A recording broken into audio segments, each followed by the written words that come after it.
উঠে আসলো দিনের বাছাই করা সেরা বড় খবরগুলি। চলুন প্রথমে একবার শিরোনামগুলি শুনে নেওয়া যাক।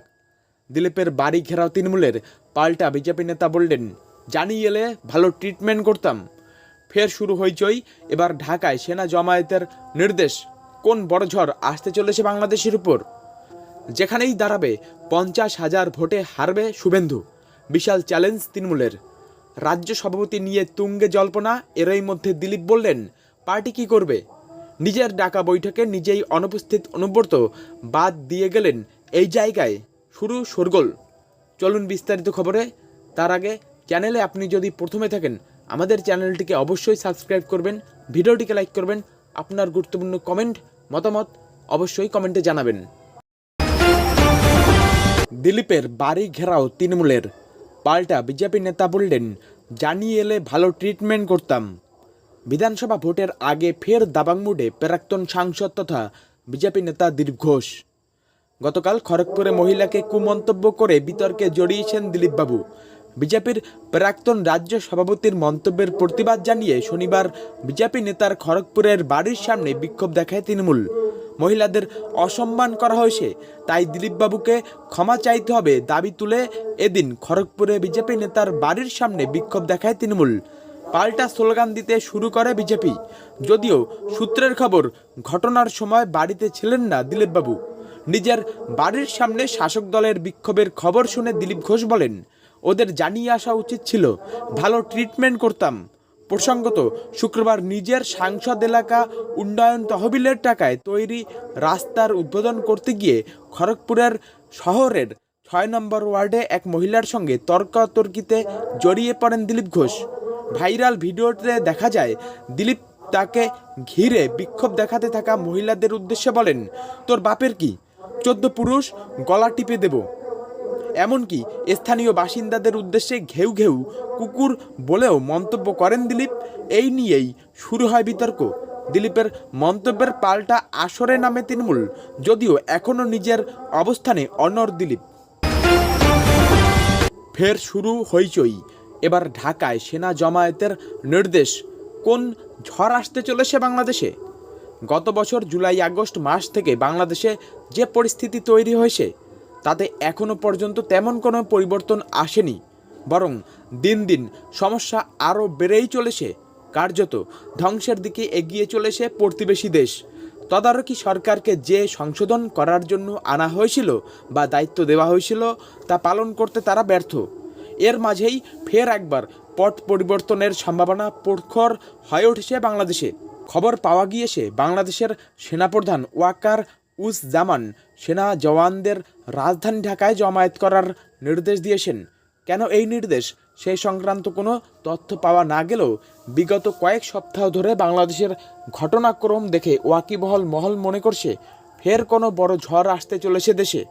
সংবাদ মাধ্যম সূত্রে খবর, শুক্রবার বাংলাদেশের সেনাপ্রধান অজ্ঞাত সংখ্যক সাজোয়া যান এবং প্রত্যেক ব্রিগেড থেকে অন্তত 100 জন জওয়ানকে ঢাকায় জমায়েত করার নির্দেশ দিয়েছেন।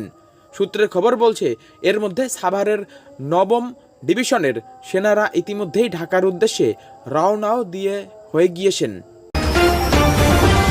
যেখানেই দাঁড়াবে 50,000 ভোটে হারবে শুভেন্দু, বিশাল চ্যালেঞ্জ তৃণমূলের। বিধানসভা ভোটের এখনও 1 বছর বাকি, তবে এখন থেকেই রাজ্যের শাসক বিরোধী দলগুলির মধ্যে প্রস্তুতি একেবারে তুঙ্গে। কিছুদিন আগেই ভবানীপুর বিধানসভা কেন্দ্র থেকে মুখ্যমন্ত্রী মমতা বন্দ্যোপাধ্যায়কে হারানোর হুঁশিয়ারি দিয়েছিলেন বিরোধী দলনেতা শুভেন্দু অধিকারী। এছাড়া রাজ্যের আরও একটি চর্চিত বিধানসভা কেন্দ্র নন্দীগ্রাম। শুভেন্দু মুখ্যমন্ত্রীকে ভবানীপুর থেকে হারিয়ে দেওয়ার হুঁশিয়ারি দিলে পাল্টা কালিম্পং থেকে কাকদ্বীপ যেখানেই শুভেন্দু দাঁড়াবেন সেখানে তাকে হারাবে তৃণমূল। রাজ্যের শাসক দলের চ্যালেঞ্জ, ওই কেন্দ্র থেকে মোট 50,000 ভোটে তারা হারাবে শুভেন্দু অধিকারীকে। রাজ্য সভাপতি নিয়ে তুঙ্গে জল্পনা, এরই মধ্যে দিলীপ বললেন পার্টি কি করবে। বছর ঘুরলেই রাজ্য বিধানসভা নির্বাচন, হাতে সময় মাত্র 1 বছর। কিন্তু এখনও পর্যন্ত রাজ্যের প্রধান বিরোধী দল বিজেপির তরফ থেকে বাংলায় হবু রাজ্য সভাপতি কে হচ্ছেন তা নিয়ে চলছে ব্যাপক চাপানুতোর। এরই মধ্যে আচমকা ফ্রন্ট ফুটে উঠে এসেছেন রাজ্যের বিজেপি প্রাক্তন সভাপতি দিলীপ ঘোষ। প্রবীণ এই বিজেপি নেতা তার পুরনো মেজাজে ফিরতেই ফের একবার পাল্টা মন্তব্যে সরগরম মেদিনীপুরের রাজনৈতিক মহল। শুক্রবার খড়গপুরে একটি রাস্তার উদ্বোধন করতে গিয়ে স্থানীয়দের বিক্ষোভের মুখে পড়ে মেজাজ হারিয়েছিলেন দিলীপ। অন ক্যামেরাতেই স্থানীয় মহিলাদের সাথে জোর গলায় বেলাগাম মন্তব্য করেছিলেন তিনি। এরপর তার করা সেই মন্তব্যের প্রতিবাদে তার বাংলোর সামনে বিক্ষোভ দেখাতে হাজির হয়েছিলেন তৃণমূলের কর্মী সমর্থকরা। এরপর পাল্টা রাস্তায় নামে বিজেপিও। তবে দিলীপ ঘোষের কাছে তার মেজাজই শেষ কথা। তাই দাপুটে এই বিজেপি নেতার স্পষ্ট জবাব, দিলীপ ঘোষের মেজাজ এরকমই থাকবে। দিলীপ ঘোষ কারো কাছ থেকে এক কাপ চা কিনে খায় না, নেব না, দেবও না, কিন্তু কাউকে ছাড়বো না। এখানেই শেষ নয়, এদিন খড়গপুর থেকে আরও একবার চেনা মেজাজে ধরা দিয়েছিলেন দিলীপ। সুর চড়িয়ে প্রাক্তন রাজ্য সভাপতির ধমক, যারা লেজ গুটিয়ে বউয়ের আঁচলের তলায় বসে থাকে আমাকে তারা সার্টিফিকেট দিচ্ছে, যারা জীবনে কোনো দিন বাড়ির বাইরে বের হয়নি, চমকে দিলে পেচ্ছাপ করে দেবে, তারা আমাকে সার্টিফিকেট দেবে। সাংবাদিকদের মুখোমুখি হয়ে এদিন একেবারে রাফ অ্যান্ড টাফ মুডে দিলীপ ঘোষ আরও বলেন, দিলীপ ঘোষ যথেষ্ট, পার্টি কী ব্যবস্থা নেবে? পার্টি লাগে না, এসব বেয়াদবি করতে এলে বাড়ি থেকে টেনে বার করে রাস্তায় এনে পিটবো, সে যত বড়ই নেতা হোক। দিলীপ ঘোষ কারো বাপের খায় না, কারো জমিদারিতে পা দেয় না। রাজনীতি করতে হলে ভালোভাবে করো, খড়গপুর কারো বাপের জমিদারি নয়। নিজের ডাকা বৈঠকে নিজেই অনুপস্থিত অনুব্রত বাদ দিয়ে গেলেন এই জায়গায় শোরগোল শুরু। গত বছর পুজোর ঠিক আগে জেল থেকে ফিরেছেন অনুব্রত মণ্ডল। 2023 সালের আগস্ট মাসে গরু পাচার মামলায় গ্রেপ্তার হন অনুব্রত।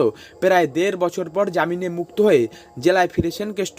তারপর থেকেই রাজনৈতিকভাবে একেবারে সক্রিয় দাপুটে তৃণমূল নেতা। রাজনৈতিক মহলে প্রশ্ন উঠছিল, বীরভূমের সম্পূর্ণ দায়িত্ব কি অনুব্রতর হাতেই থাকবে? যদিও তা না করে তৃণমূলের কোর কমিটির চেয়ারপারসন করা হয়েছিল অনুব্রত মণ্ডলকে। সব ঠিক থাকলে আগামী বছর শুরুতেই রয়েছে বিধানসভা ভোট। এখন থেকেই সেই নিয়ে শাসক শিবিরের প্রস্তুতি তুঙ্গে। বিরোধীদের মাত দিতে সাজানো হচ্ছে রণকৌশল। এই আবহে দীর্ঘদিন পর শনিবার বোলপুরের তৃণমূল কার্যালয়ে বীরভূম জেলা তৃণমূলের কোর কমিটির বৈঠক ডাকা হয়। তবে সেই বৈঠকে উপস্থিত ছিলেন না খোদ চেয়ারপারসন অনুব্রত মণ্ডল। দলের এত গুরুত্বপূর্ণ বৈঠকে ছেড়ে কোথায় গেলেন অনুব্রত? সূত্রের খবর, কোর কমিটির বৈঠক যখন চলছিল সেই সময় মোহাম্মদ বাজারে একটি বৈঠকে ব্যস্ত ছিলেন অনুব্রত।